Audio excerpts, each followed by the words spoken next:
తొందరపాటు మాట తిట్టు. ఎవరినైనా మన బంధువుల్ని మిత్రుల్ని నీలాపనిందలు వేసి తిట్టే ముందు బాగా ఆలోచించుకోవాలి. అలా అనవసరంగా నిందించిన వాళ్ళు రామాయణంలోనే బాధలు పడ్డారు మహానుభావులు, మామూలు వాళ్ళు కాదు. అగ్ని ప్రవేశం అప్పుడు సీతాదేవిని అనేక రకాల మాటలు అన్నాడు రామాయణంలో రాముడు. ఇప్పటికీ దాన్ని విమర్శిస్తారు చాలామంది హేతువాదులు. వాళ్ళు పూర్తిగా చదవక విషయం తెలియక అన్నాడు, అనేక రకాల మాటలు అన్నాడు. భర్తగా నిన్ను కాపాడాను నేను, నీ ఇష్టం వచ్చిన చోటుకి వెళ్ళొచ్చు అన్నాడు. అంతకంటే అవమానం ఉందా?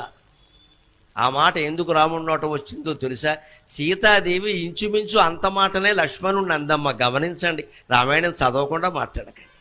మాయలేడి కోసం ఆయన వెడితే హా సీత హా లక్ష్మణ అని అరిస్తే వెంటనే ఈయన్ని వెళ్ళమంటే నేను వెళ్ళనమ్మా, నీకు తెలియదు ఇది రాక్షస మాయ.